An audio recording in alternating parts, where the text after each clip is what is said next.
I'm sick of him. And wake up, 502. It is going down on a beautiful Saturday morning here in the Ville. This is your boy, Raashaan Myers, 96.1 FM, 1450 AM, Big X Sports Radio. It is going down on a beautiful Saturday morning here, July 11, 2026. We are back in the building. So excited to be here. We have so many things to get into. Feels like it's been forever since I've been on the radio. We of course were off observing the 4th of July holiday last weekend, so it feels like it's been just a good little while since I was able to talk to you guys. But hey, we're back in the building. We have so much to get into, and you know what? I mean, what do we not have to talk about? University of Louisville put out in the last 2 weeks. We've had the University of Louisville basketball team put out a Cardinal commitment video. We had the announcement of U of L heading on a foreign trip. Of course, I have thoughts on that. U of L finally starts putting out some quality practice highlight type information. So that's going on. You have the NBA Summer League getting going. You have Louisville guys doing crazy things all over that. You had Team USA, U17 dominating in FIBA competition. You have, U of L commitments doing big things, as the July evaluation period starts. You have superstars going here and there and everywhere, in NBA free agency. There's so many things to talk about. There's so much basketball. All I've been doing is literally watching basketball and watching Summer League action. And let me tell you something. This class of 2026 is not playing with y'all, like, at all. And when I say, like, they are just doing everything, everywhere, to everybody, like, it's unreal. But I will say this, and I know I hate to be this person. I really do hate to be this person, but I can't lie to y'all. I won't say I'm glad that I don't have to come on here and give you full breakdown for soccer for this World Cup, but watching Team USA go out there and just kind of wet the bed and just kind of fall apart, I'll say this. I've never been one to just sit there and enjoy listening to a bunch of people and folks that never talk, soccer, which with this is just not a soccer nation. Like, people that play soccer, I know they get a little bit into it when it comes around, but for the most part, trying to inflict soccer conversation and commentary on everybody because I guess either you played a little bit or whatever. It's exhausting. And I'm not mad that it's over with. Like, I definitely, there's so few things that help me get through summer radio. And I am definitely thankful that I at least had something to keep me, I won't even say entertained. I didn't watch, outside of the Team USA games. I watched the Bosnia, the Team USA Bosnia game. I pretty much watched most of that out at my favorite watering hole. I didn't even watch really the Belgium game. That there was I believe that was the debut of Michael Brown. Was the same time. So I was watching the Nets Summer League game, and I just kind of flipped over to check the score of the Team USA game, and pretty much it was, USA gets down immediately. I did see them get the equalizer on the free kick, and then they basically just got blown out the rest of the time, looking like a scrub team in the round of 32, getting busted in not in the round 30, in the round of 64. They kind of look like a scrub team, a 2 seed beating a 15 or a 3 seed beating a 14. That's kind of what it looked like. So I didn't inflict any of that on myself. I just kind of would at least check back on it on my YouTube TV. But I'm just glad it's over with. Like USA, y'all just gotta understand, man. USA soccer is just what it is. Y'all need to quit trying to hype it up. If they make a Cinderella run one of these years, it will be absolutely luck. I am just willing to say that at this point. So just I listening to TK, listen to my boy Trevor Kelsey on the Mike Rutherford show. Try to just like he got so into it, and I'm like, I don't even know why you do this to yourself because you know that USA Soccer is not going to do anything. Those boys got out there against Belgium and looked like a little league team, but to each their own. It's whatever. You all can follow whatever you want. I'm not trying to shame you into it, but all I'm saying is you know what the outcome's going to be. These dudes are just not built for that level, and these other countries that make that where soccer is the be all end all, and their kids grow up wanting to do it, and they have great developmental systems and everything else. They're just not. This just not going to be that way. So just give it up, please. Please give it up. Just stop it. Stop it. But we have plenty to get into. I'm super, super excited. Of course, 502-414-1450. That is the Game Day Men's Health text line. Would love to hear from you about anything that's happening or anything that you hear this morning. We're going to get into a little bit of everything this morning. U of L basketball, of course, being the most primary just because they've put out the most news over the last couple of weeks. And I know that you guys have talked, have had, places and quality broadcasts that have brought up a little bit of that over the last,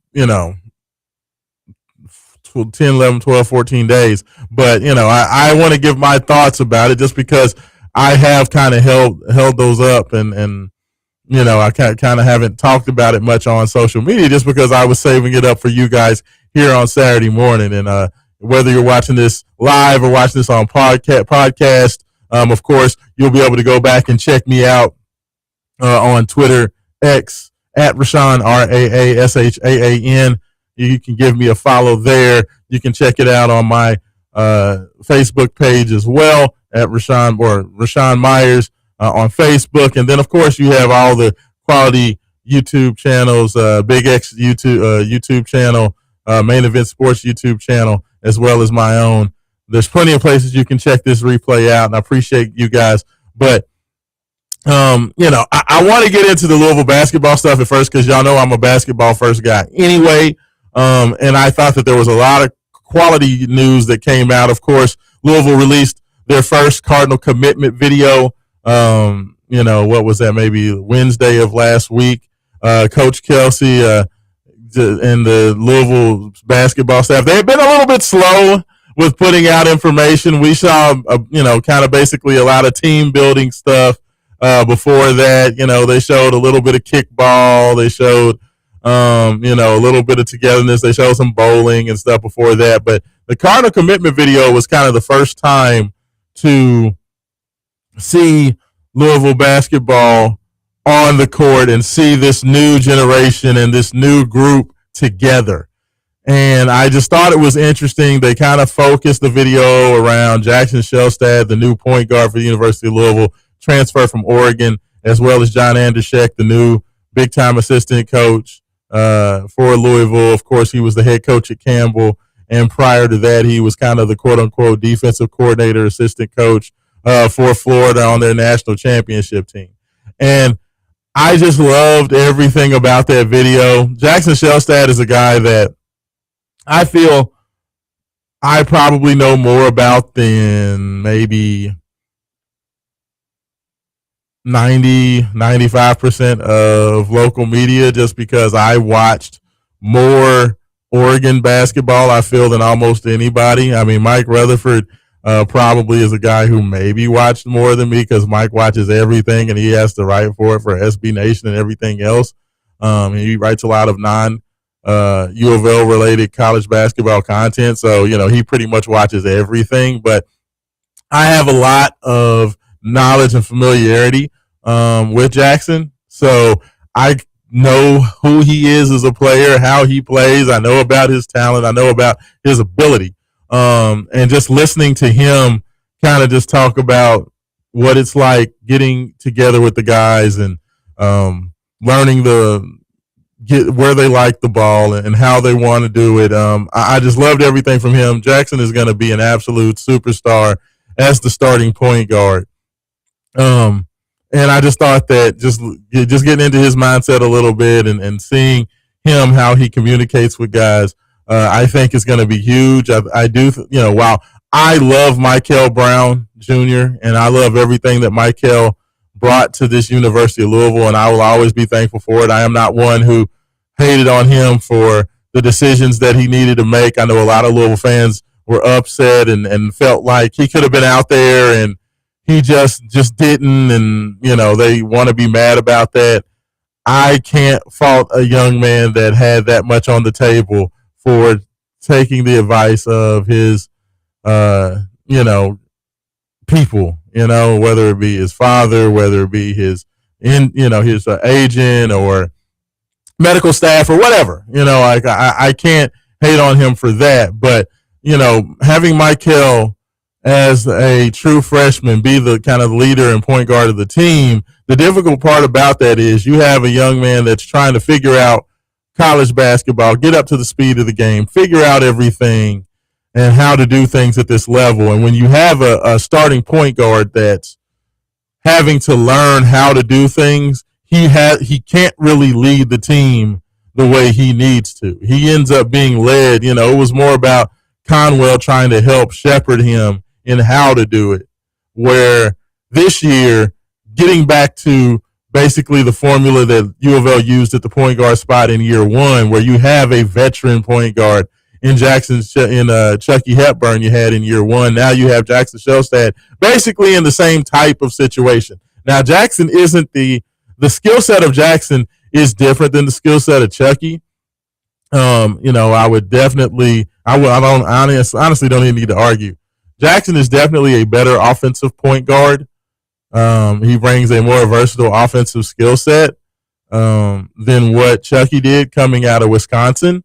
But, Jackson is definitely not the defender that Chucky was. So, Jackson is definitely more of your offensive first guy. But that's not to say that he's not a good defender. I do think that it's different skill sets. But having that veteran point guard and having that guy to come in there, know who he is, know how to run a team, knows how to play the game at an elite level, a lot like Chucky. I think Chucky was maybe a third team all Big Ten guy coming over here from Wisconsin. He was either second or third team. And, Jackson Shelstad was a third team all Big Ten as a sophomore, finishing his sophomore year. Of course, his junior year was cut short because of injury, but at the same time, he was a first-team All-Big Ten point guard projected his junior year, but of course we know he had the wrist injury and then he had the broken wrist and then tore the ligaments in the wrist. So he was not able to live up to that, only playing, 12 or 14 games before shutting it down for the year. But just having that guy who knows who he is, knows how to put a team together, knows how to, conversate with the guys, and is going to be that leader, having that back is huge.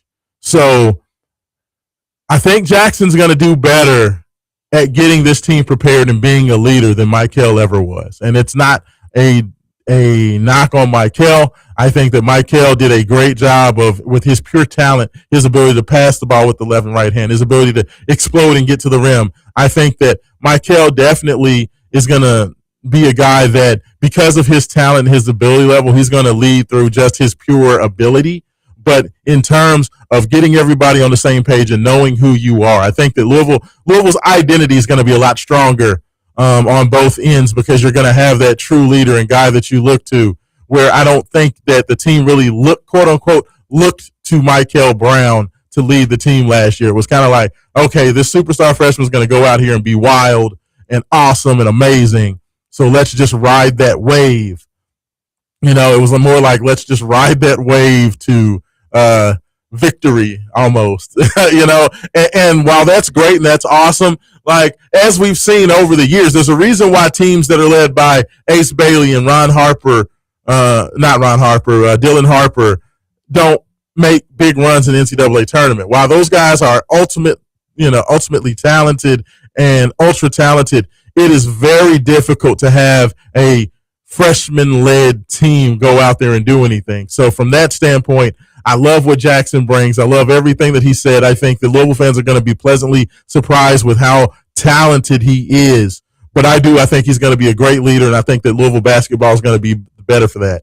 The other part of that video was, of course, John Andershek just talking about his philosophies of how he builds a defense, the fact that he leans on being a no middle defense, which I love.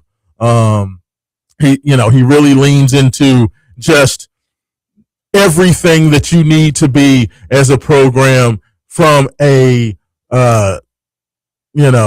fundamental standpoint defensively. And, defense has been the calling card for everything that Louisville's done so far. And they're just kind of breaking it down. As he said, you have to go back to basics, talking about foot placement, talking about where you need to be. He kind of got with Flory Badunga because Flory was kind of just trying to muscle Gabe Dines in the paint rather than having his foot placement in the proper place and his arms in the proper place. And, while he said that, told Flory, it's awesome that you're great and you're strong. We know you're stronger than everybody in the gym, but I need you to do the little things correctly and properly. So when you get out there against bigger guys, you're in the right spot, and that also helps your teammates to be in the right spot. And I think John Andershek is going to bring a level of detail and a level of focus to a program that has not been bad defensively. University of Louisville has been a top 25, top 30 defense the first 2 years under Pat Kelsey.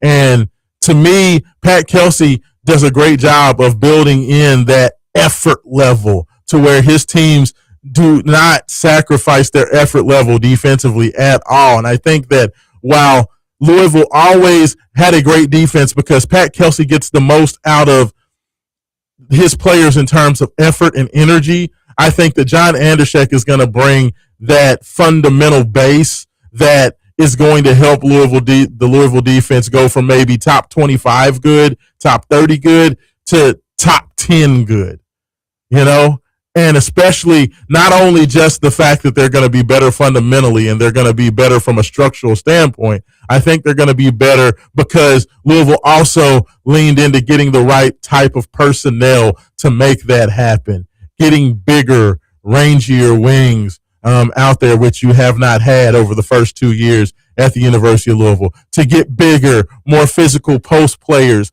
guys that are both smart but also super skilled, give great effort, and just have better defensive ability. When you talk about guys like Flory Badunga, where, yes, I know Flory is, just a shade under 6'8", barefooted, but, you don't play basketball barefooted on top of the fact that he has a 7'3", 7'4" wingspan. So you have that guy down low who is the ultimate competitor, who has a tireless motor. And then you bring in just the pure talent and intelligence of a young man like Obinna Akizi Jr. and everything that he brings in terms of being a superlative defender with great size at 7'2". He has the 7'4", 7'5" wingspan to go along with great intelligence coming from a father that played in the NBA and was an all-star standout at Maryland. I think that this Louisville team, I just get so excited for the potential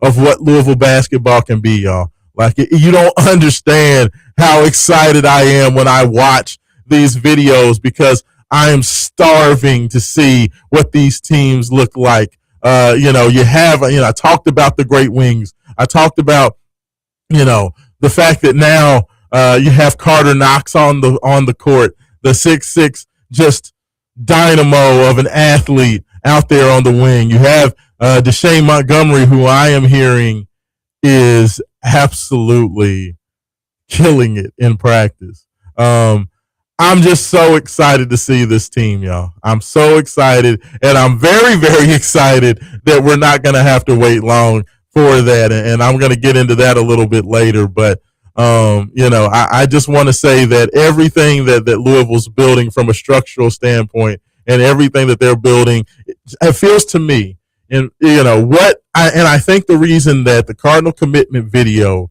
started out with those two guys being focused is because, to me, I think Pat Kelsey, and I'm sure that Pat Kelsey is the guy who kind of directs this from the background. He wanted to just basically share with University of Louisville, here, I'm going to show you guys why we are in good hands offensively. And I think that starts with Jackson Shelstad. And I think he wanted to, let Cardinal fans know why you're going to be in good hands defensively. And that's because of John Anderschek. When you really think about it, honestly, in my personal opinion, those two guys that, were the face of the first Cardinal commitment video may be the two most important additions of this offseason. You have the caretaker of the offense in Jackson Shelstad, and you have the architect and the face of the defense in John Anderschek. And I think that was intentional.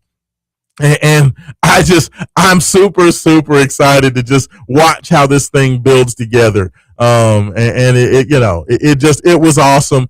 I'd love to see it. Of course, there were some other great moments in there. We saw guys, my man who is just getting all types of FaceTime early on in a lot of these videos, and a kid that people really didn't know, even though, I'll be honest with you, I was jumping up and down after watching Bo Yuan Zhang at the Nike Hoop Summit last year, taking on Team USA, taking on Michael Brown and AJ Dabansa, and all these other guys that are just destroying Summer League as things get going.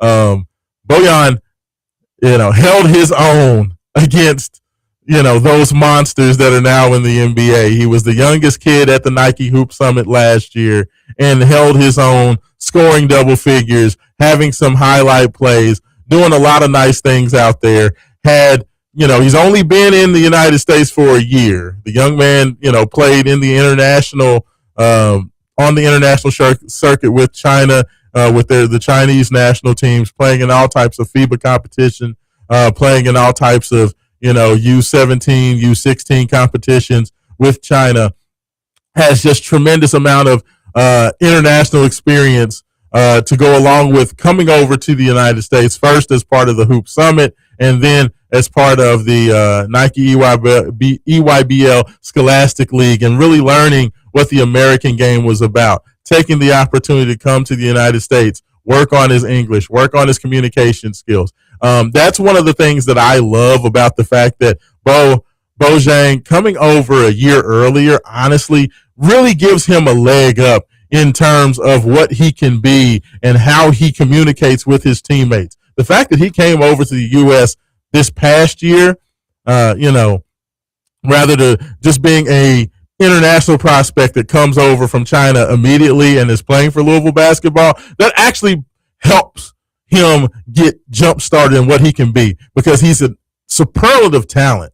But the communication aspect, sometimes the communication barrier can be a bit of an issue until a guy kind of starts to get used to the language. And the fact that Bo already has, he basically spent his, last year of high school doing all that communication stuff. So the work that he put in with Veritas Academy, working with those guys, learning the American game, learning the communication skills to be able to at least talk basketball at a, pretty decent to high level, that really gives him a leg up because he has the talent. The young man is, as the University of Louisville put out their roster, 6'9", 220 pounds. He has tremendous size. I mean, the young man, Pat Kelsey called him a guard, but when you watch him in these highlights, when he's playing, in a few of the clips you've seen, it's been him and Alvaro Fulgaris going out, who's a 6'10" power forward. So when your guard, quote unquote, is good enough, physical enough, and basically a matchup nightmare enough to where you have to put your 6'10" power forward on him to guard him, like, do you understand the type of matchup nightmare and mismatch that guy's going to be on a night in, night out basis when he comes in at the 3 spot? Like, even in practice, Pat Kelsey's having to put a power forward out there on the perimeter against this guy. And, there are going to be times when you're going to have Bo out there at the 3 at 6'9". You're going to have Alvaro out there at the 4 at 6'10", and you're going to have Obi out there at 7'2". 6'9", 6'10", 7'2". in the front court. Like, it's unbelievable to think about. But Bo is a very talented player. I was super excited and could not believe that we found a way to steal him away from Illinois, who does not miss on international prospects very much. I don't know if you all paid attention to that, as Illinois made a run to the Final Four. And Illinois wanted Bo to come in and be basically their go-to six-man. Illinois is a top 5 team that had an established starting 5, but they wanted Bo to be the man and the head and the captain of that second unit. To be able to steal that guy away from Illinois and to be able to get him to the University of Louisville, y'all just don't know, man, how big that is. But that kid has been the face of several of these early University of Louisville kind of snippet videos that they've put out there. And I don't think it's necessarily because U of L's trying to throw like a curveball or trying to hide other guys. I think Bo is just coming out there and people are seeing how talented he is, seeing how competitive he is. We see him, when he's out there with Eli Foy and he's pushing the truck with Eli standing on the truck and he's trying to push him to get to the other end. And you see Bo on the football field and he's out there carrying the sled and he's,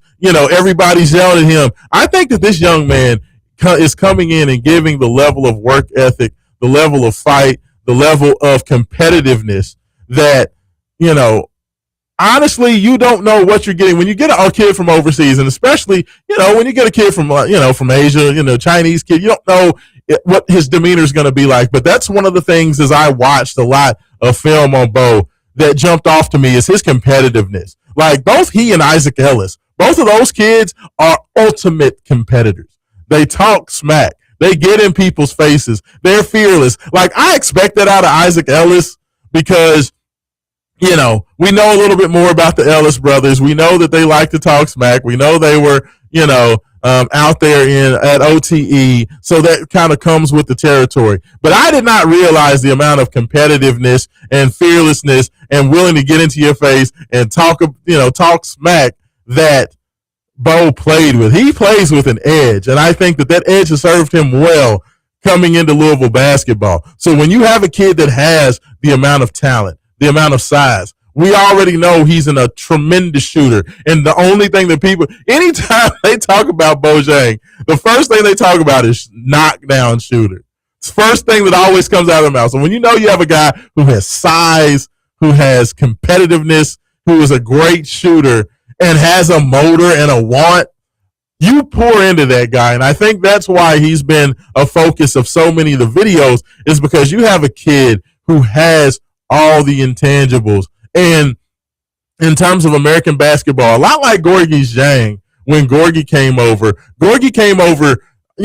6 months, maybe 3 or 4 months before the end of the evaluation period. I think he got to the United States and started playing AAU ball in like April. And then, of course, University of Louisville saw him. Pitino saw him, offered him, and got him closed and committed without, going through a full cycle. Now, Bo was here for he didn't play on AAU circuit. He basically just played the Hoop Summit and then went to Veritas for the EYBL circuit. But he's still a bit of an unknown to talent evaluators. Like he played a whole year on the EYBL circuit, but Veritas was not a major team, and Bo was kind of the only good player on that team. So, teams were basically double and triple teaming him. He still averaged 20 points per game, for that team, but it was very difficult for him to really quote unquote show out because he was basically on a team where he's getting he's at the top of the scouting report for all these really good teams.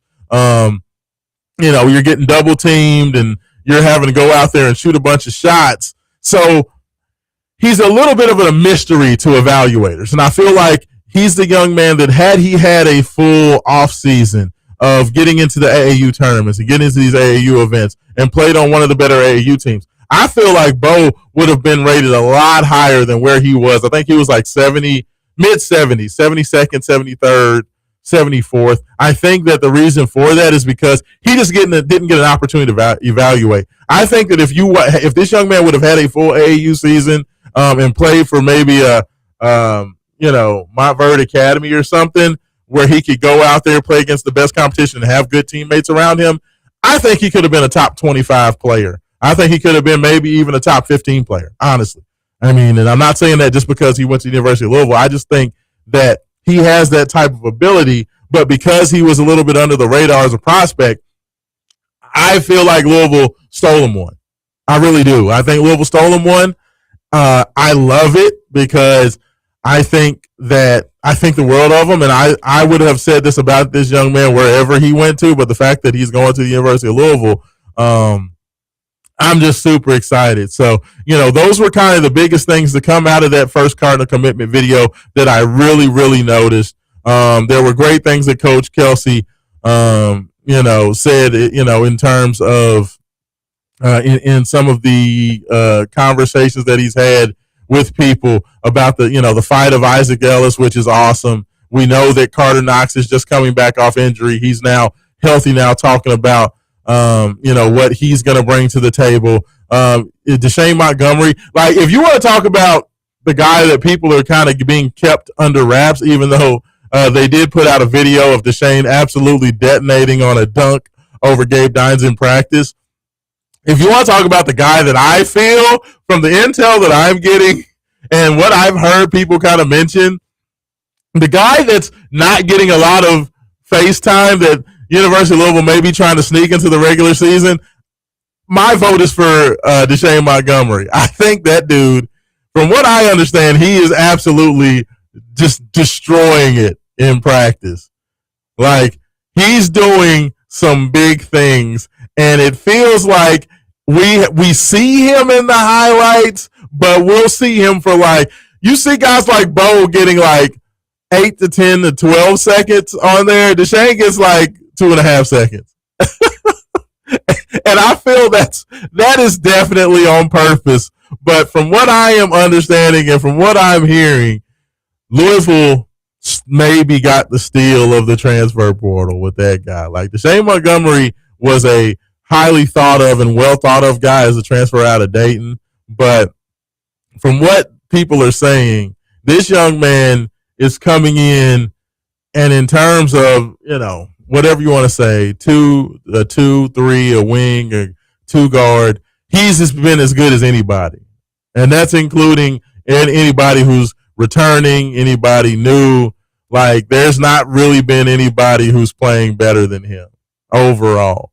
And that's very, very exciting. But, I could go on and on. We will definitely talk more because University of Louisville did announce huge news about being able to put your eyes on this team. So I want to talk about that on the other side as well. We have that much more to get into. We got plenty of NBA talk coming. Just so many things to get into on this Saturday morning. This is Wake Up 502, 96.1 FM, 1450 AM, and we'll be back on the Big X.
Welcome back in. Welcome back in. Second segment of the show. Wake Up 502, 96.1 FM, 1450 AM. Big X Sports Radio. It's going down on a beautiful Saturday morning here. Back in the saddle with Wake Up 502 after 2 weeks off, man. Just kind of chopping up and talking about some of the things that we missed, some of the things that really caught my eye since last we spoke. And just a lot happening. And hey, I got to give a shout out, man. You all don't understand the way I ingest basketball. I got the opportunity to watch the Adidas 3 SSB squad go out there and play in the FIBA championships, the European championships a few weeks back. Got to see all those great young guys like Nasir Anderson, Blaze Johnson, and the rest of those guys. Of course, our own Louisville's own Mason Grivna. Watch those guys go out there and play very, very well. Anywhere where I can watch prep hoops, I grew up, and kind of cut my teeth in this business on the recruiting side. So any of these tournaments where I get to see the best and the brightest still get out there and play, I love it. So I was, definitely on top of those guys. Blaze Johnson is a young man that University of Louisville is definitely paying a lot of attention to, and they're giving a lot of attention to. I love that. Blaze is a heck of a basketball player. 3SSB went out there, won their first 2 games in the tournament, lost to a super, super talented Spanish team led by Joaquim Bumche. Of course, you know him because he just helped lead USA, the U17 squad to just an absolutely dominant victory in that FIBA championships, the U17 championships. As part of the Team USA squad. So he's playing for the not French squad. He was playing for Spain over there, Real Madrid. Played with that Real Madrid squad. Ruben Bumche's son, just an absolute talent. When Duke basketball in the last 3 years is going to have Cooper Flagg, Cam Boozer, and now Ruben Bumche's son, Joakim Bumche. They're going to have Joakim for 2 years.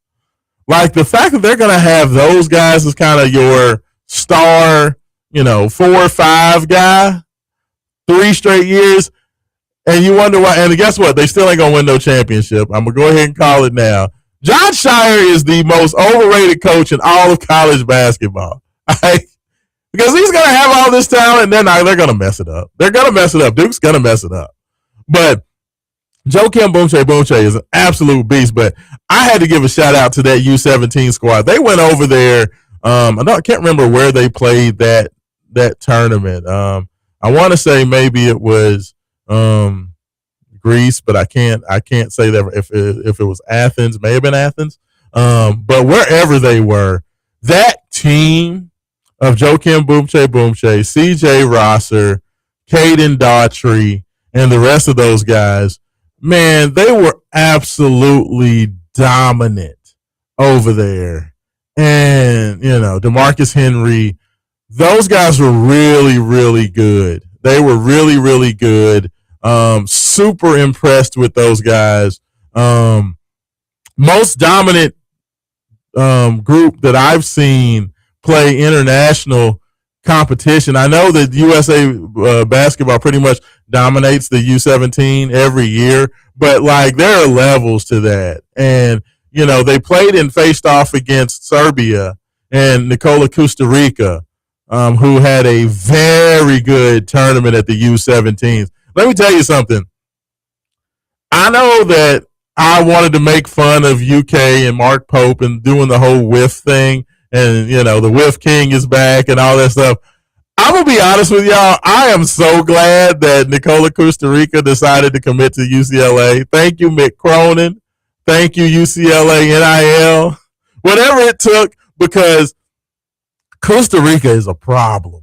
And if you would have had, your kind of wing combo of Milan Momcilovic and Nikola Costa Rica to go along with the rest of those guys, Zoom and Alex Wilkins and the rest of them, then UK would have been a serious problem. I did not realize how good Nikola Costa Rica was until I watched him in that tournament. And He went for darn near 40 against that dominant U17 squad for USA basketball. Now, USA was bigger, more athletic, really dominated the second half of the game, but Costa Rica was getting what he wanted to. And he got the shots where he wanted to get them. He was aggressive going to the basket, very big and physical at the rim. Did not mind getting out there and mixing it up. You know what it reminded me of? Honestly, it reminded me of Tony Kukoc going out there against Team USA.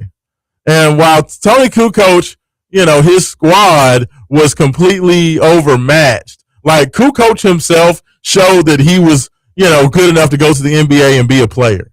And I know that this is a lower level because you're talking about U17 where Kukoc versus Team USA, that was Kukoc going out there against NBA players.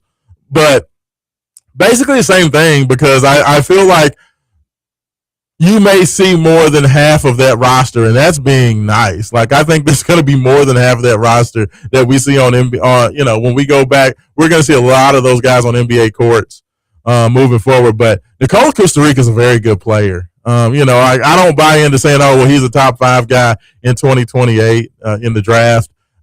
He could be, he couldn't be. I think it's too early to say who's going to be the top 5 guys in the 2028 draft. I mean, you have 2 years for that. So you could have all types of movement, all types of guys to move up and down.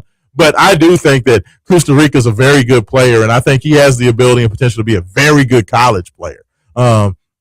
So he really, really impressed me. And, yeah, I'm glad he's not going to Lexington because that dude would have been a problem. Like, he was way better than what I thought he was. But shout out to Team USA. And those guys have just basically hit the ground running. Caden Daughtry basically got off a plane from Europe, went straight out there to the July evaluation period out there in Vegas, and immediately just starts killing dudes.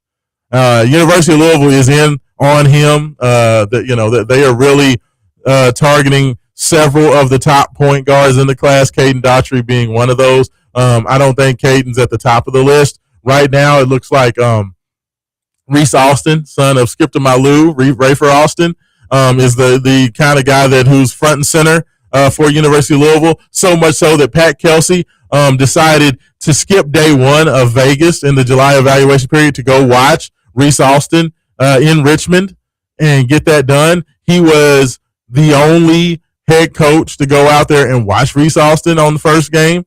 Where, from my understanding, Houston was thought to be kind of the other team there, but that's not the case. Give a shout out to Jody Demling. My man Jody Demling made the move, and I know a lot of people have been talking crazy about it and all that stuff. Made the move from Cardinal Authority, made the move to On3. He's now the head of Cardinal Sports. The Cardinal Sports page on the On3 network. But Jody Demling is the insider of insiders. He gives great insight. And congratulations to him for making that move over to On3. Jody has been putting out humongous information out there on the message boards at the Cardinal Sports Network on On3. I would definitely say you need to sign up. I believe they have a great sign-up deal right now. It's like $1 for the first 4 months, something crazy. So, if you have not signed up yet for the On3 network, give Jody a follow, and also shout out to,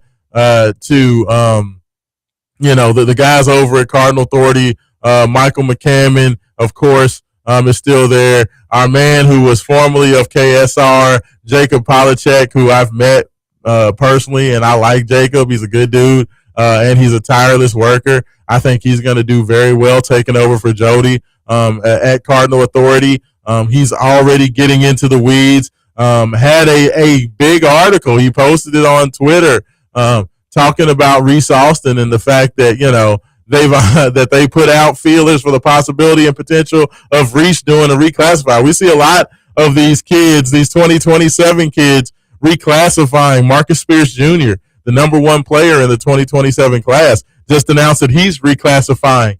So he can go straight to college this year. He's going to play for the Texas Longhorns, and he's going to have to stay in college for 2 years. But you see a lot of kids now doing this reclassification because of NIL, honestly. It's like if you go, you reclassify, you hop in there now with the new rules, and the age limitation rules, basically you're getting your clock started early. So now you're going to have 2 years of NIL you're going to be able to earn before you're eligible for the NBA draft. So like if you have a certain talent level, everybody's looking for that opportunity, which I can't blame them for. Now, is it a possibility that Reese Austin could make that, that reclassification and come in 2026? Possibly. But I shout out to Jacob for going and getting that nugget. He did an interview with Rafer Austin, his father, and they talked about that. So shout out to Jacob as well. Jacob is hitting around ground running with our Cardinal Authority. The one thing I know about the media here is that you have great insiders and great media guys that put the work in. And just shout out to everybody. Yeah, shout out to the work that everybody's doing. Shout out to Jody Demley. Shout out to Jacob Polachek. Shout out to Marcus and Steve there in the morning, middays with Marcus Maven and all the things that those guys have done. Will Hankey has been a feature over there. And, I'm never one to not, to kind of keep quiet or not talk about what other guys are doing. I love all the media guys here. I'm not in competition with them. I feel like, Louisville media is a family. And I feel like we're all just helping to make the Louisville community what it is, which is, one of the greatest sports cities in America. And we all work together and we are all out there. It was funny. I had a guy on Twitter talking about, man, I remember when we were on other sides of the fence, with all this stuff going on with Kenny Payne. And I was like, yeah, it was crazy. The Kenny Payne time was crazy. But like I said, I don't hold any of that to anybody. We're all Cardinal fans. So, I'm just happy that we're all on the same page again, and now we can just point and laugh at UK when Mark Pope is whiffing all over the place. So, I'm glad everybody's back on the same page. But shout out to what those guys, were able to do with getting Will Hankey in there. Will's done a great job talking about, a lot of the things that are going on in practice. It was interesting. A couple of things that perked my ears up. While Will was on there talking about Flory Badunga and talking about the fact that, where Louisville has kind of been, over the first couple of years, a high volume 3-point shooting team. And he said, of course they're not going to lose that personality, but the fact that they have a guy in Flory Badunga that demands the ball on the block, and the guards are doing a great job of definitely looking every time there's an opportunity to get the ball to Flory down there on the block. And Will said basically, Flory gets the ball down there and, he's able to go with the left hand or the right hand hook, and he's finishing that play with about a 70 or 80%, effectiveness, where he's finishing that consistently in the post. I love to hear that. I'll love to hear that a little bit better once we get Obina Akizi out there, because I think Obina is going to give Flory a look that he doesn't get right now. Like, don't get me wrong. Like, I think Gabe Dines, at being a 7-5 shot blocker, I think he's definitely going to challenge Flory. But I think that Flory's ability to kind of maybe bully, but his ability to kind of bully Gabe a little bit to help maybe get him out of position helps Flory a little bit, where I don't think that Flory will be able to bully Gabe nearly as much. So I think they'll give him a better look. But just the fact that was one of the things that kind of jumped off to me about Flory Badunga when I watched him at the NBA Combine, was that, he was going out there and playing against some big time athletic centers, and watching him go out there and finish with that hook shot with both hands a few times. I didn't know he had that in his game. Like, I knew that Flory, especially being aggressive, getting rebound putbacks or being able to get a guy under the basket and then dunking on him, I knew he could do that. But his skill around the basket to be able to finish with post moves was something that I didn't realize. It sounds like Louisville's doing a great job of really getting him comfortable with that. If Flory can consistently hit that, get that catch in the post and can finish with that left or right hand hook, That's huge. And the fact that Louisville's looking for it is huge. Not only because you get easy baskets that way, but if they're looking to get that down there, then that causes teams to have to help. And when you have to help, that's when you get that ball moving and you get the defense rotating, and somebody ends up with a wide open three, whether it be Alvaro Figueres, whether it be Adrian Woolley, whether it be Jackson Shellstad, whoever it is. We talked about Bo Zhang, and maybe it's Bo. When you have a dominant low post presence, it's just another weapon. Like, I give Pat Kelsey all the credit in the world. He does a great job of drawing up plays to be able to get guys screening, those fade screens to get wide open shots and doing some of those other things. But when you have a low post presence that you look to and you look to throw it to, that is a way to get a lot of easy perimeter shots. And that's where I think that Louisville is really going to get better. It's just going to be the simple fact that, while it's great to be able to draw up plays to get open shots, it's very difficult to do that consistently, especially against teams that have better athleticism, better size out there. Then it comes to who can be bigger and more physical and force the defense to do something they don't want to do. When a team has to double team or they have to send help, no defense wants to ever have to do that. They want to be able to guard at the primary point of attack and maybe half help so they can get back to their man. But when you have a guy who can be dominant to where you have to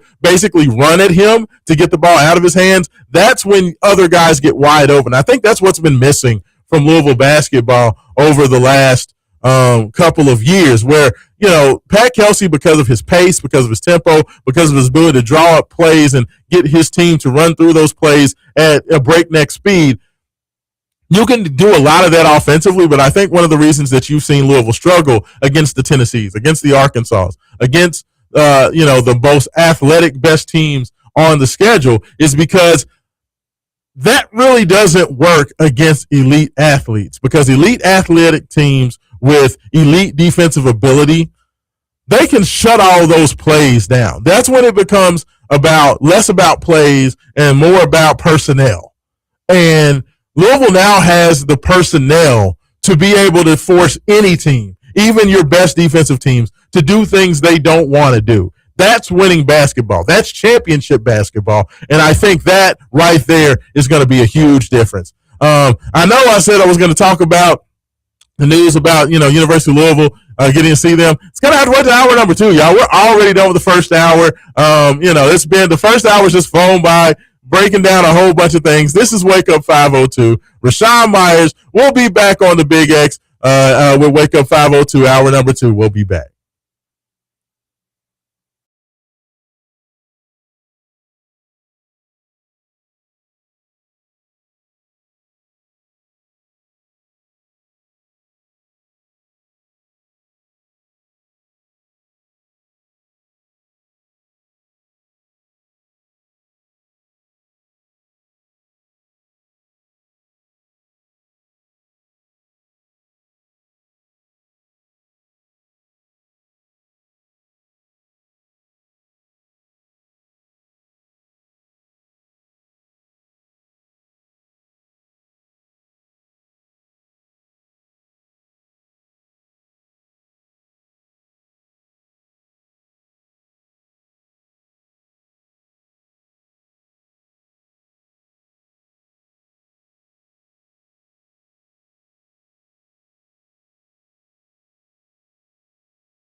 And welcome back in. Welcome back in. Hour number 2, 96.1 FM, 1450 AM. Big X Sports Radio. First hour just flew by. Back with you for a second hour. Got plenty more to get into, plenty more to talk about. We talked about a lot about Louisville basketball and the things going on with them, a lot of the announcements. I got to give a shout out. Cardinal commitment for 2027. Fernandez Wright putting in work, getting things started in the July evaluation period. He's out there playing with the Indy Heat squad out there in Vegas. 16 points, 17 rebounds in his first action. And just let me tell you something. A lot of people, Fernandez was a guy who University of Louisville went in and offered very, very early on. A lot of people didn't really know much about him. Young man is a worker. I've played ball with him. When he's come out, he used to come out to the gym all the time. Y'all know I still like to get out and hoop. And I've seen Fernandez in the gym working out. I've seen him playing. That young man is a very, very talented kid. Great size, strong as an ox. He's a bull at about 6'7", maybe a little bit taller. Just a very smart, heady player. He's strong. He's very physical. Combo forward, definitely more of a 4 than a 3 at this point. But very good defender, very strong, excellent rebounder. Jump shot has gotten a lot more consistent over the last year or so. He puts in a lot of work, but he's a guy who knows who he is as a player. And I think that's one of the things that really gets lost a lot with a lot of young players is that they spend so much time trying to, show what they can do to quote unquote expand their game that sometimes they kind of forget what they're good at. And Fernandez is a young man that does not do that. He's a young man that knows I'm a beast on the boards. I can get inside. I'm stronger than most of the guys my size. So I know how to use my body around the block. I know how to, post up and use my strength and length to be able to finish inside. And I know how to be able to be physical defensively and move my feet.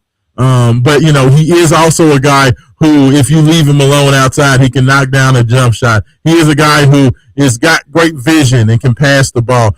He was a guy who was rated probably outside the top 150 when he was offered by the University of Louisville. And you've seen his rise in the rankings. He went from a guy who was probably outside the top 150 to now sitting right around the same spot that Bojang was sitting when he committed to University of Louisville, around 72, 73, 74. And with the start that Fernandez has had in Vegas, and how he's basically playing this spring, you can see that ranking continue to rise because his combination as a guy at 6'7", 6'8", you won't find anybody stronger than him. And with his fundamental base, his instincts, and his basketball IQ, I think it's just going to continue to rise. But super, super excited about that. But we're going to go to the Call Your Law Office hotline. We got our man Jay Has on the line this morning. Jay, good morning. How you doing, brother? Good morning, Raashaan Myers. Good morning. Man, hey, I was giving a shout out to Louisville's own Fernandez Wright, man. He's doing good work out there in Vegas. Everybody's out there in Las Vegas this week, Jay. You got NBA Summer League going on out there. You got high school kids out there. Coach Kelsey is out there recruiting, the next group of Louisville Cardinals out there, man. It's a whole lot of basketball being played right now, Jay. A whole lot of basketball. Oh, yeah. No, you got Cardinals in the Summer League doing work. You got Michael Brown doing work. You got Ryan Conwell looking like a first-round draft pick for the Heat. Isaac McNeely's doing his thing, knocking down threes for the Atlanta Hawks. These Cardinals is looking pretty good. Jay, I can't remember the last time Louisville had this many guys, looking like they could be, on NBA contracts.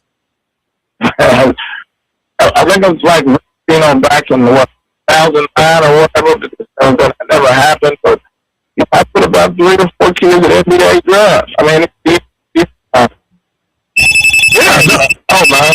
Yeah, no, I mean, we were chatting about it. It's like I said, I'm trying to remember the last time that you had 4 Cardinals all on NBA contracts at one time. And I believe that the last time that happened was like around, like I said, around 2008, 2009 time frame when you had Francisco Garcia, you had the Samardo Samuels, as well as T. Will and Earl Clark getting drafted. I'm pretty sure that's the last time we had 4 Cardinals all on NBA contracts at one time. And, it's been a while, Jay. So, I mean, Coach Kelsey's getting started quickly. He's getting, trying to put these Cardinals in the NBA.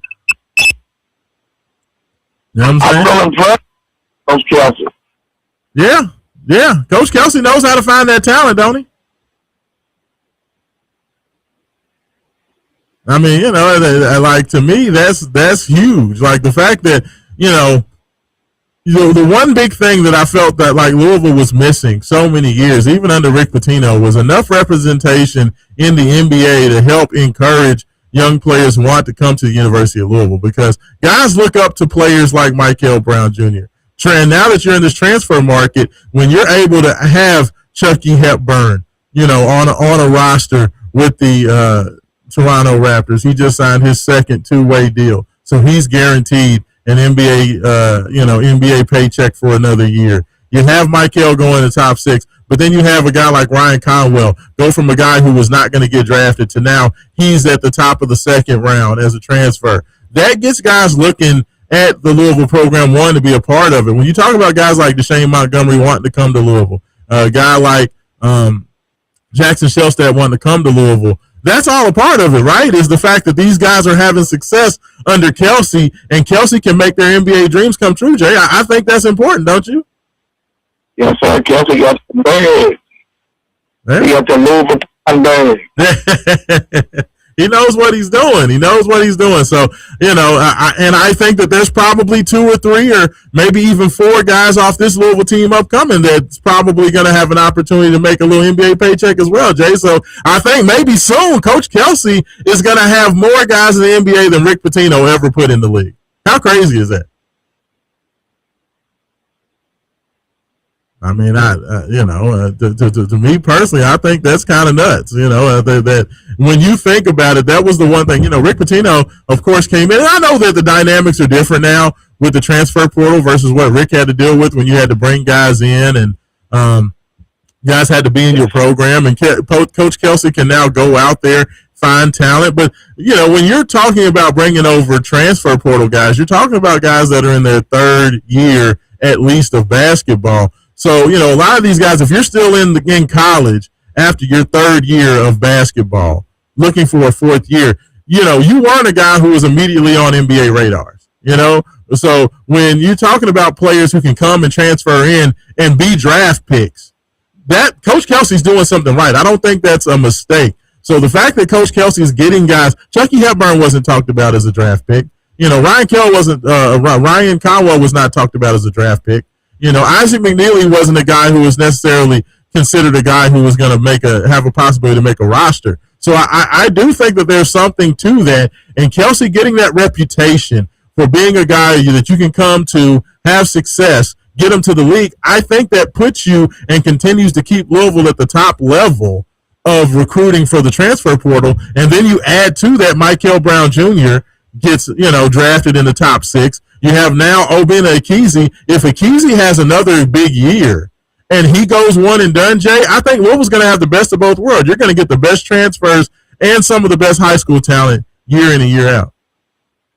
That's a great segue into what we talked about Coach Pitino, former Louisville's main basketball coach, and Coach Kelsey. That the lower product does work, and it's worth a lot of money, and it's a big arena in front of national televisor, in front of 23,000 per night.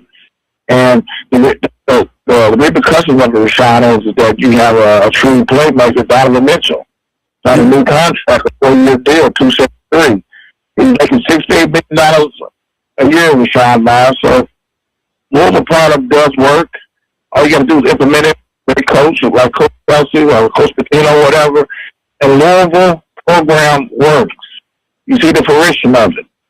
Oh yeah, no, for sure. And on top of that, Jay, you also have the Louisville's Adidas deal is coming up for renegotiation. I believe it ends next year. Their Adidas contract, their current Adidas contract, so they're going to be up to sign a new deal. And one of the programs that's a top Adidas program just got their deal signed was Tennessee.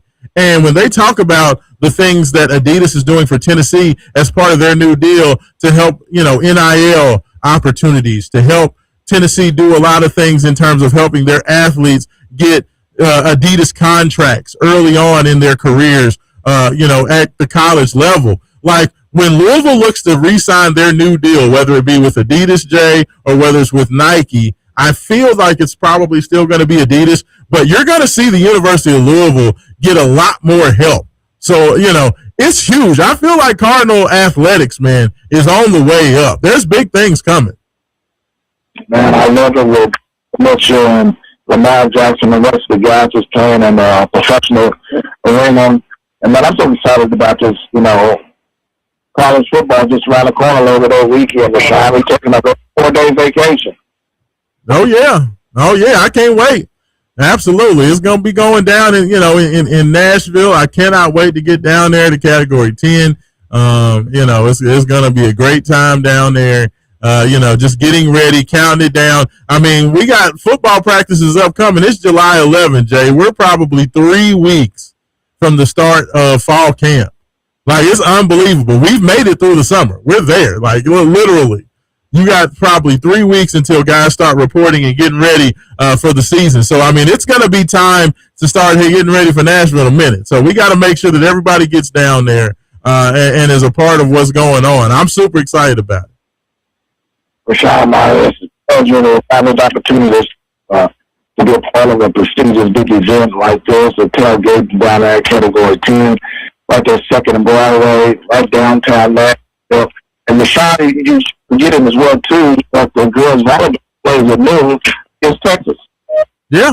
No, I mean, you got the volleyball team playing at noon. You have, U of L football kicking off that evening, I believe 7:30 down there at Nissan Stadium. So, I mean, it's so much going on that day. We're going to be right down there in the middle of the craziness. I cannot wait to get down there to the Music City. Nashville has, always is a great host city for big time events. So, I mean, there's a lot happening with that. And it actually, Jay, Nashville's name just came up.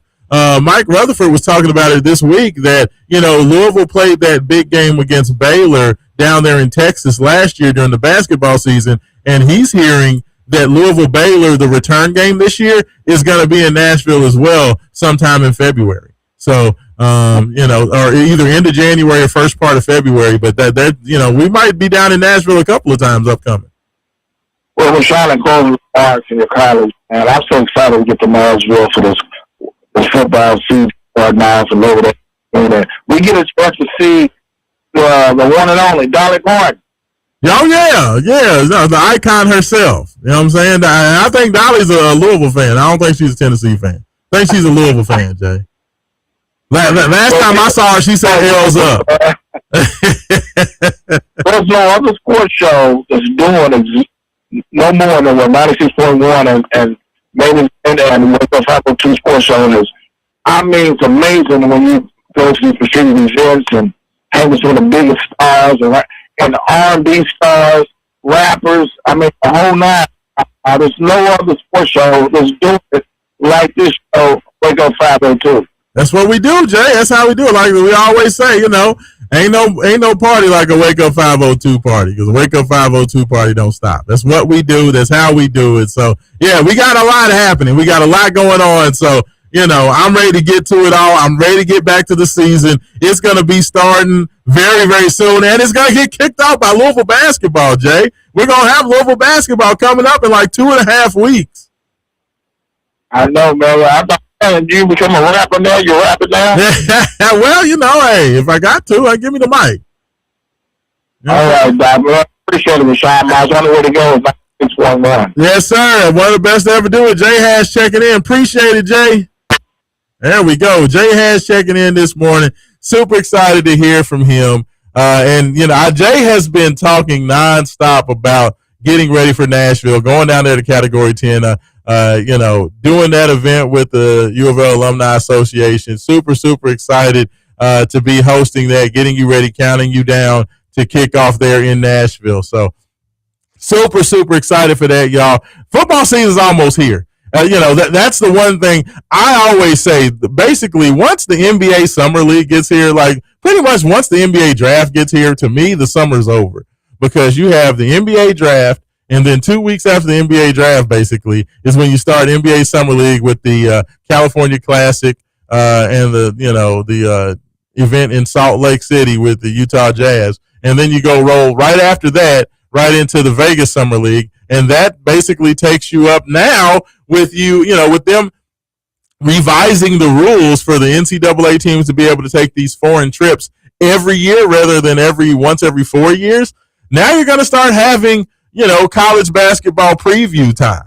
And I feel like the end of July, first part of August is going to become kind of college basketball preview time. And then college basketball preview time is going to take you right into NFL preseason. And NFL preseason is going to take you right into the start of the college football season. And then right after that, you have NFL season starting, in earnest. And then in October, college basketball is back along with the NBA. So, to me, once you get to the NBA draft, things start moving very, very quickly. And I'm super, super excited about it. I know Jay is as well. It's a lot happening. And, hey, I might as well go ahead and bring it up now and just talk about it. And, yes, continue to send those questions in. I see them starting to flow in, 502-414-1450. That is the Game Day Men's Health text line. I see your texts coming in here. Definitely want to get to those. But, I do want to first say, University of Louisville did announce, I just brought up with Jay, that they will be playing 2 games in the Bahamas, July 28th and 29th. They're going to be early games. That's a Tuesday and a Wednesday coming up in about 2.5 weeks. They're going to be playing there in the Bahamas. There are several teams. I think there's like 5 or 6 teams down there, including the Arkansas Razorbacks, that are going to be playing games against international competition. These teams can't play each other down there in the Bahamas, but there are multiple teams down there. I know the Bahamian national team is down there. You got some of those teams like Carleton University from Canada that's down there. These schools come down there to participate in these events, these international programs, as well as local international teams and local professional teams sign up to be a part of this event. And University of Louisville has announced that they're going to be a part of that. And I really do think that that's a huge, huge feather in the cap of teams that are looking to be super successful. University of Louisville is going to get down there. They're going to be a part of it. They have not discussed as of yet how the television is going to be for it, whether it's going to be streaming on ESPN Plus or whether it's going to be on Floyd Media Network like it was last year on YouTube or whatever. But however it's going to be out there, it's definitely going to be something that you're going to have the opportunity to check out. So super, super excited for that. I just want to see the guys get going. My guess is that pretty much everybody will be available to play except probably Obina Akizi, just because Obina is still dealing with the rehab from his off-season shoulder surgery. It was good to see that they put out video of the Louisville team out there getting some workouts in with the local fire department.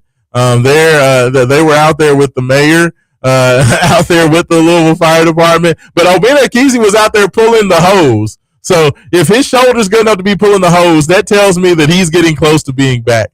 I don't know if he'll be, back enough to be able to go out there and play, in the event at the end of July. But Obi's definitely getting close to being back on the floor. I know Coach Kelsey brought it up that Carter Knox was pretty much close, and now we know that Carter Knox is back in practice. And we've seen some of the highlights of him out there on the court. And Obi's close. I think that by the end of July, he should be back on the court. But like I said, I don't think that he'll more than likely be able to be back enough to be able to get out there and play. And you don't want him to rush it back. Young man with that amount of talent and ability, you want to make sure he's fully ready to go before you put him into a competitive game. So Don't think you'll see him. I think you'll see everybody else. And it'll just be fun to have this Louisville team put a little bit of time on the court so we can kind of see what this next generation and this next edition of Coach Kelsey, year 3, is going to look like on the court, and give us games that we can watch and replay over and over again 55 times before the season gets started when they head to Lawrence for that first exhibition game to take on the Kansas Jayhawks. But we are going to get right to the text line, 502-414-1450. That is the Game Day Men's Health text line. We got the text flying in this morning, so I want to get to those. Texter says, first text of the day, have you heard any talk about London Johnson has looked in practice? He's the biggest question mark to me for this upcoming year as far as players are concerned.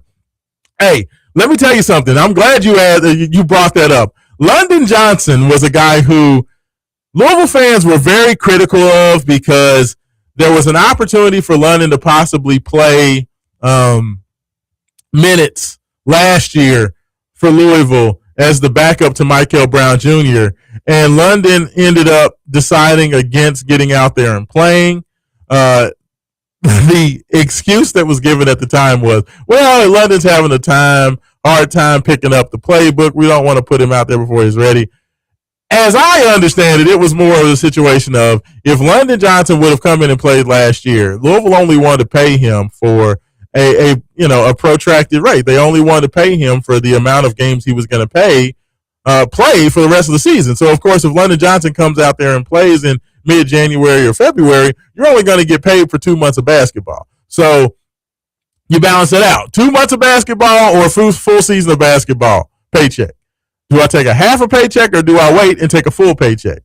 Well, London and his people, and I don't blame him, say, you know what, I'd love to play, but I don't want to have to take a pay cut to get out there and play.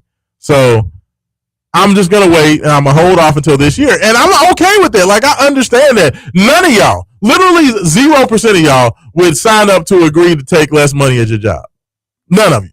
Like, nobody's doing that. So I understand why London did it. But from what I understand and what they've been talking about in practice, that London Johnson is playing serious basketball. And, for a guy who got here and who has been here, I think the fact that he's already been on campus, since January, he's had a long time to learn the system. He's had a long time to kind of get comfortable with what Kelsey expects out of his point guards. And he was able to kind of go against Michael Brown Jr. and Ryan Conwell in practice and kind of give the scout team look for the guys who were playing. And I really think that London Johnson, from what they're saying, dude's a lot better, because he did get kind of I think a lot of Louisville fans kind of got really harsh on him, thinking, okay, this guy's just not good enough to play. If he was good enough to play, he would have been playing last year. I don't think that was the case. London was a top 40 guy coming out of high school. He was ranked around, 32nd, 33rd, 34th. He was a very highly rated prospect coming out of high school. He has talent, he has good size, and he has a lot of skill. But from what I'm understanding, the dude can get into the lane. He can get by his man, and he's an excellent passer. And he's, displayed all of that in practice. So I'm just going to tell you, like, from what I understand, London Johnson is a lot better than what people are expecting. And, I'm super, super excited. Like, University of Louisville has gone from the first 2 years basically only having one point guard. First year being Chucky, and then as the only true point guard. And in year 2, it was basically only Michael. Louisville's gone from the first 2 years only having one true lead guard to now having 3, because Jackson Shelstad, I've already talked about how much I am excited for him, but London Johnson is a guy who's going to play and is going to be impactful. And then from what I understand, Isaac Ellis is pushing London in terms of his ability to go out there and do things on the court. Louisville has 3 actual point guards, 3 legitimate lead ball handlers, 3 guys that can create for others as well as themselves and run a team.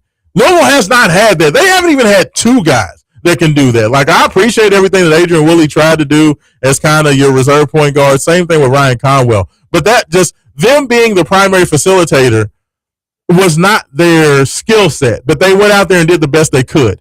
Now Louisville has three guys that can run a team. That is going to be huge. Pat Kelsey, the point guard position, is the most important part of a Pat Kelsey team and a Pat Kelsey offense.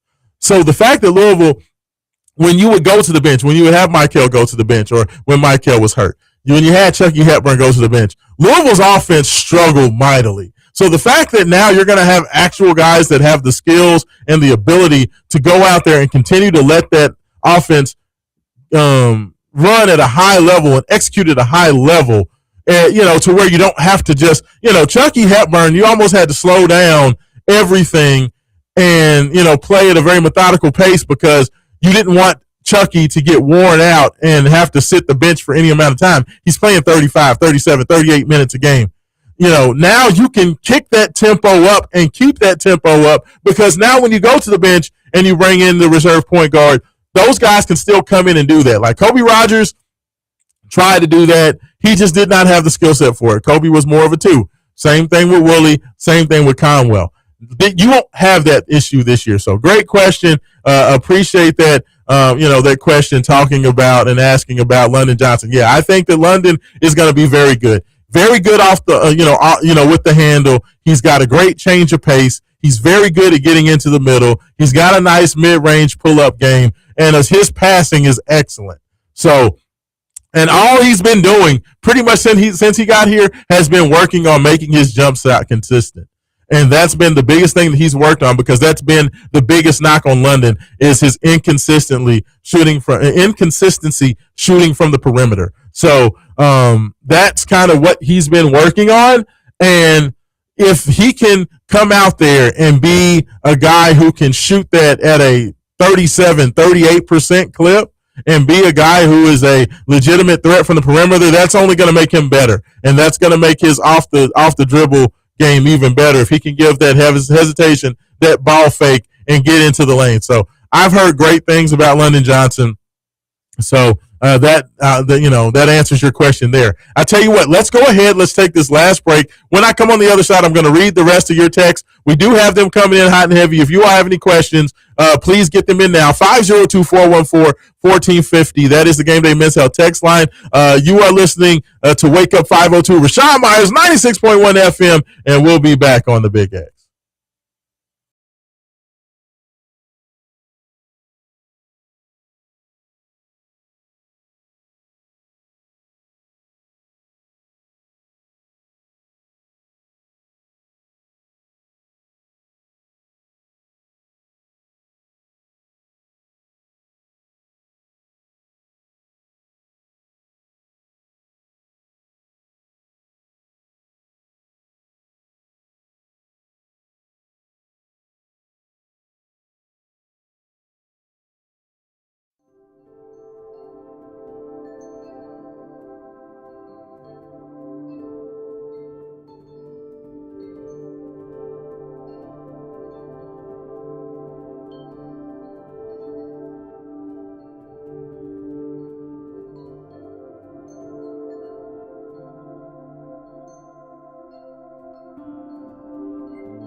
Welcome back in. Last segment of the show, 96.1 FM, 1450 AM, Big X Sports Radio. This is Wake Up 502, Raashaan Myers, taking care of you this morning.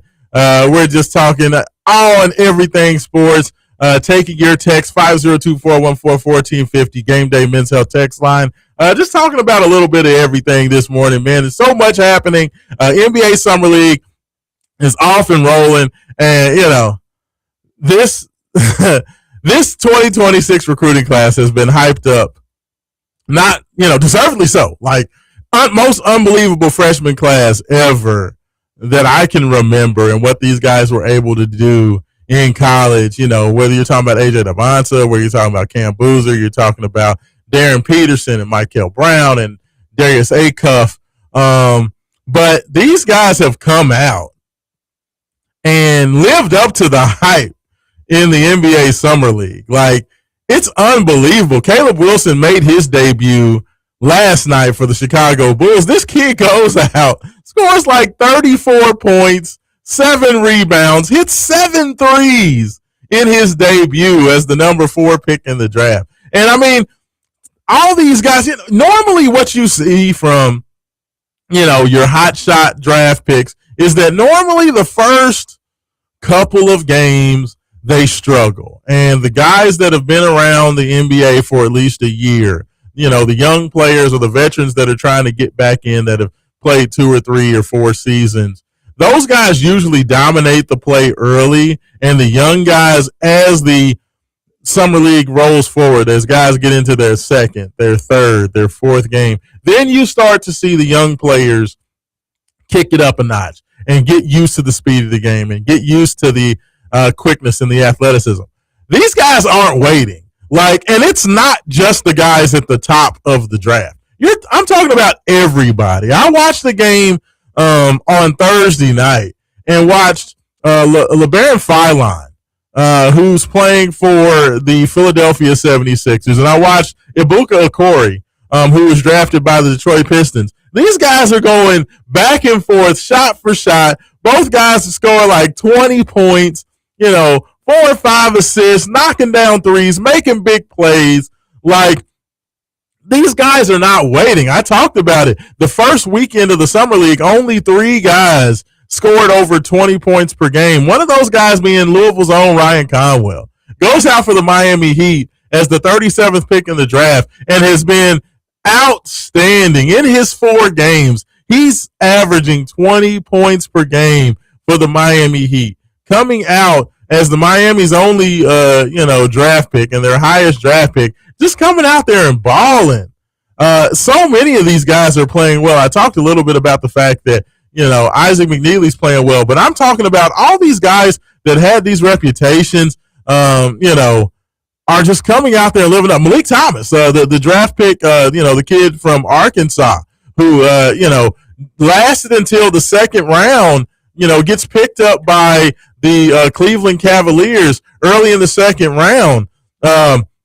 Malik Thomas comes out, has 20 points last night. It's unbelievable. Michael Brown Jr., after playing limited minutes in his first game, comes out for his second game of the Summer League against the Nets, scores 20 points in a comeback win and helps the Brooklyn Nets win. Like, everybody's balling. Like, if you don't watch the NBA Summer League, you can watch all these games either on the ESPN family of networks or on Prime Video. If you love basketball, you should get out there and watch these teams play. These guys are hooping at a very high level. And if you're starved for sports, like for me, I love it. I watch the NBA Summer League every year.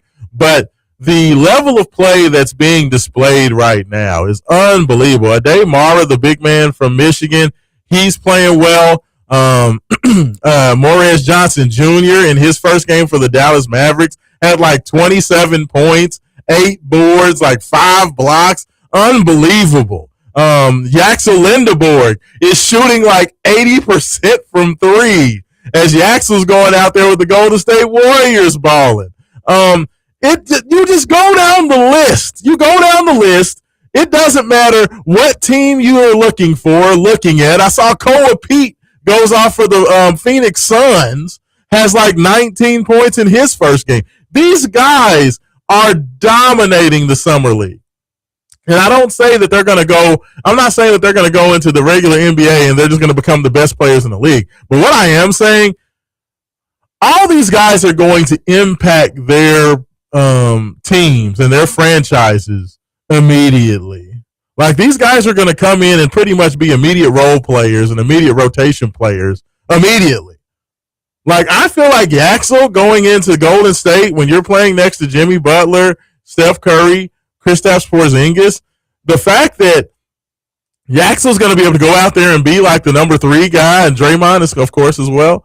If he's the number 3 guy, the number 4 guy, Yaxel's going to eat immediately. Immediately. He's going to be better than Jonathan Kuminga was last year as like a 3rd or 4th year player, whatever year it was for Kuminga. Like, Yaxel's going to be better than Kuminga pretty much immediately. A guy who's looking for $25 million a year, by the way, isn't Jonathan Kuminga. But, like, these dudes are just playing. It's ridiculous. It's ridiculous. I've watched so many great performances. I can't even remember them all. It's been mind-blowing. You know, and all the Louisville guys are playing well. Shout out to Javon Hadley, who's starting for the Miami Heat as well as Ryan Conwell. Hadley's not putting up huge numbers, but Hadley is being Hadley in his role. You know, great defense, rebounding the ball, hitting open threes when he gets the opportunity to. Just playing smart basketball. So many of these guys are playing well. Chucky Hepburn, I saw him. He was playing well for the Toronto Raptors the other night. But all these guys are just hooping and playing ball, and it's just the NBA, the overall product of the NBA is definitely going to be bolstered by these young guys coming in. And it just speaks to how good college basketball was this past year. Well, us as college basketball fans, right now, we are being treated to a golden age of basketball right now, man. And it's super exciting. Love to see it. But let's go ahead. Let's get back to the Game Day Men's Health text line. I want to make sure I read all you guys' texts before we get out of here. Texter says, Raashaan, see you in Las Vegas for the players' early tourney over the Thanksgiving. Will I see you in Las Vegas for the Players Air Tourney? I don't know. That's a great question. I've never been to Vegas, and I've always wanted to go. I'm a big Raiders fan, so I've been trying to get to Vegas to watch a Raiders game. That's been something that I've been trying to get planned. So, I mean, maybe I'll just go ahead. Maybe we'll see if the Raiders are playing during the Players Air Tournament. Maybe the Raiders will be playing a game that weekend. I can get a double dip. I can watch the Cardinals versus Texas Tech, and hopefully the Cardinals versus St. John's. Go out there, watch those games, and then turn around and watch my Raiders play, see what they can do. That would be fun. That would be awesome. I would love to do that, but I can't wait for it. I know that. I know that, you know, with the announcement of Marcus Spears Jr.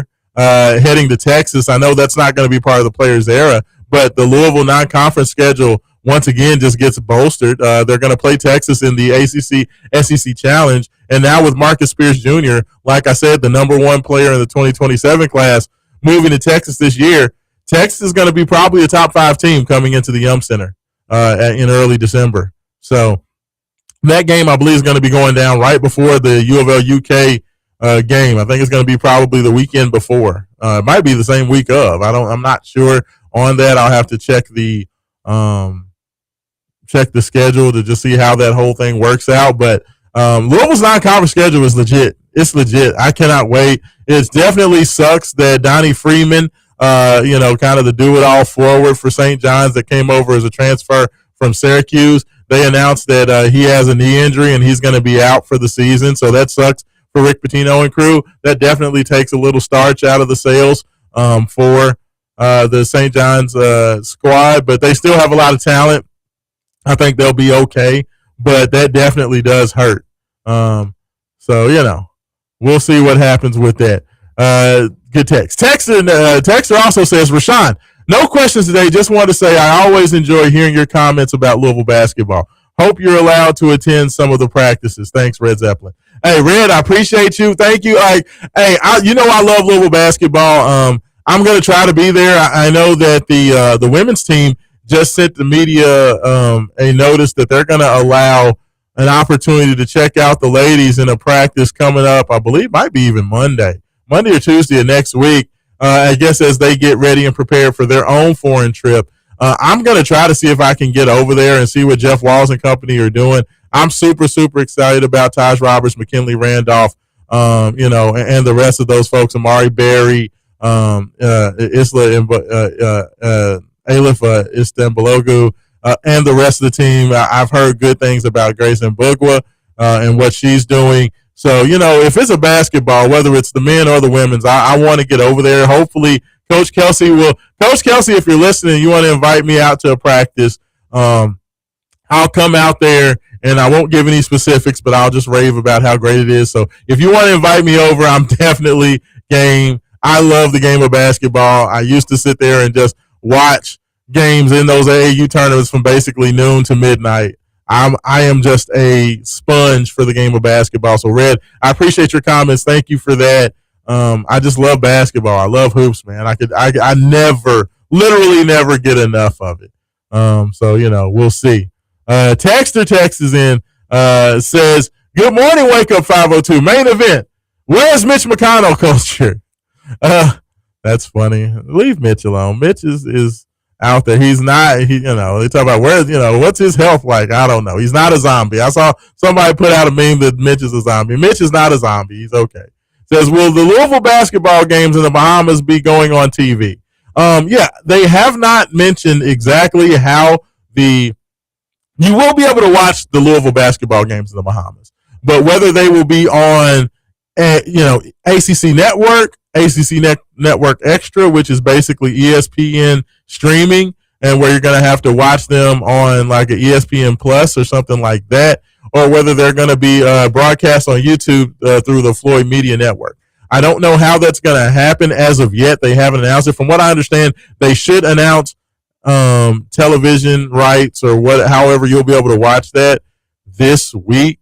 From what I understand, they should be coming out to announce that. So it's going to be coming up soon. I mean, heck, the games are going to be here in the next 17 days. So they've got to make those announcements pretty quickly. You will be able to watch them, but I'm not sure how as of yet. But of course, follow me at Raashaan, RAASHAAN. I'm going to, of course, share the links out, and I'm going to give my thoughts. I'm going to definitely make sure that I'm available watching both of those games. I believe the game the first day is going to be at noon, and then the game on Wednesday is going to be at like 2 p.m. So they're both going to be early, like midday type games. So mark your calendars accordingly on the 28th and 29th. You might want to just take off from work and do half days those 2 days so you can get somewhere, watch those games at a local watering hole. Just make sure you can check it out. I'm definitely going to do some breakdown 502 after those games, because we don't have to chop it up, y'all. We're going to talk about what we see and talk about, who made the big, who had the big performances, who does the Russ Smith, in the Bahamas and goes for like 30 against the, the bellhop and the cabbie. We're going to have to see who does that. Lastly, Texter says, so is this a cat fight? Bam Adebayo approached Tyler Hero about comments the guard made critiquing the center on social media and slapped him. Yeah, so I heard that he did basically the Will Smith to Chris Rock out there in Vegas. Bam Adebayo confronted Tyler Hero, and those two got into it. Tyler Hero, of course, just recently got traded to the Milwaukee Bucks in that Giannis deal, and those two got into it out in Vegas. Crazy. I hate that for them, but yeah, it kind of went down a little bit. So, hey, it is what it is. Everybody just kind of, it's hot outside. Everybody is heated. And so, hopefully they're good to go. But hey, I'll tell you what, man, as long as while we're on the topic of NBA free agency, I'm going to just be real with you. Shout out to the Boston Celtics. They wanted to go out there and just kind of make sure that everybody forgot about how dumb the Dallas Mavericks were for trading for Luka Doncic.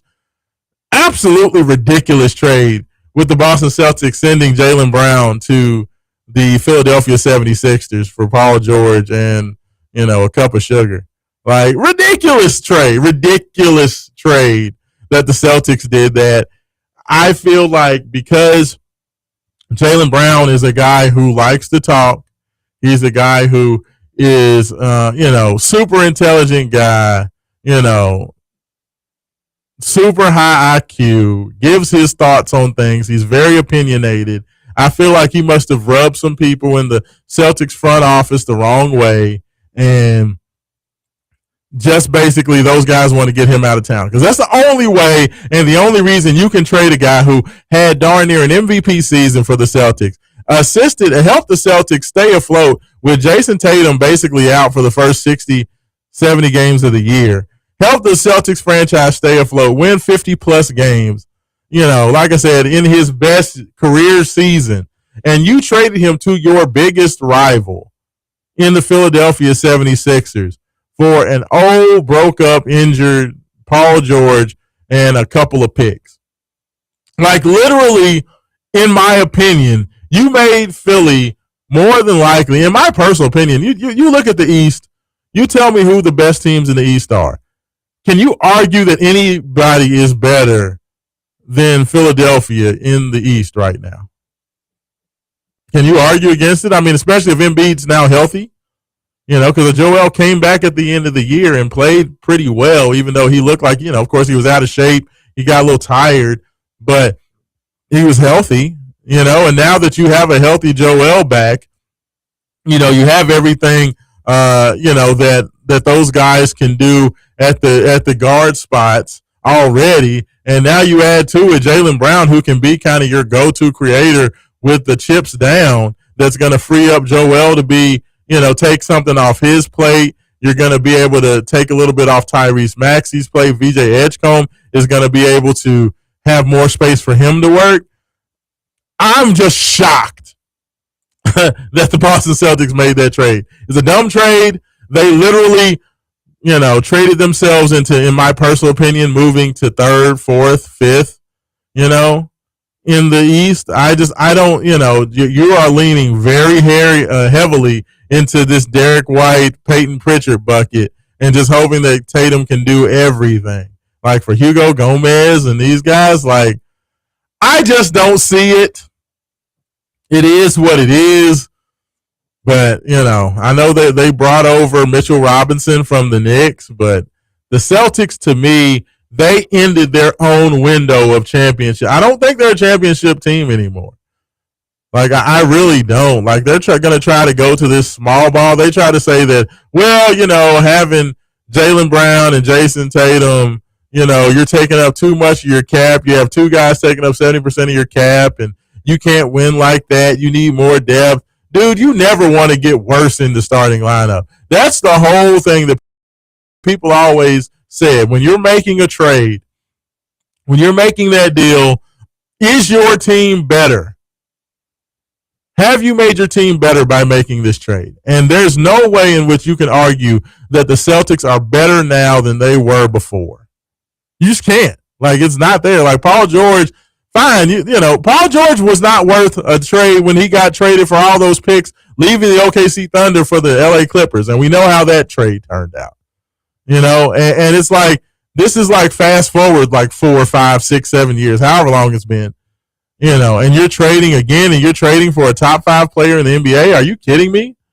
Like, just ridiculous. I can't wait for the NBA season to get started. And another team I have to say I don't know what they're doing. While I've seen other teams get better, and I've seen, I think Kawhi is going to play for the Raptors, who had a very good season last year.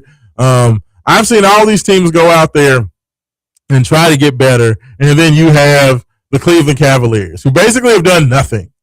They just sat there, announced that they're going to re-sign James Harden. They just, like Jay talked about, Donovan Mitchell just signed a 4-year, $273 million deal. But the Cavaliers haven't done anything. Yes, I know they made it to the Eastern Conference Finals against the Knicks, but the Knicks are going out there. They're the champs. So Knicks don't need to necessarily do a bunch, but I think they did a great deal by getting Andre Drummond. I think that Drummond has a lot that he can do. He played very well while Joel Embiid was out. But I don't know what Cleveland's doing. Like I like Malik Thomas. That's been a great addition. It looking like Malik is playing very well, but that's another kind of undersized guard to He's not really truly a wing. He's more of a 6'3", 6'4" guard. So you have that with Donovan Mitchell. You have that with James Harden. So I don't know about playing all three of those guys together, but I don't know what Cleveland's doing. I feel like this coming season, I'm probably going to end up watching more Brooklyn Nets games than I do Cleveland Cavaliers games. And I'm just going to watch Michael and see what they're doing. I like the young Nets setup. That they have Michael Porter Jr., they have Julius Randle. Michael's going to run that team. Igor Joman looks like he's made a big jump from year 1 to year 2. They have a lot of talent on that team. So I feel like I'm going to probably watch more Nets than Cleveland just because Cleveland is going to be solid, but are they better than the 4th roster right now, especially with Giannis moving to the Heat? I'm not saying the Heat are great, but I feel like Giannis, they're going there with some of the veterans that they'll get. Their roster is going to be just as good as Cleveland's, if not better. I still don't believe in Evan Mobley, and I just don't think that you can have Mobley and Allen together and be a serious contender. This team almost lost in 7 games in the first round to the Raptors. They were able to get it done. Shout out to them getting it done there, and then going 7 games against the Pistons and getting it done there and getting to the finals. I give them credit for getting there, but they could have lost in the first round.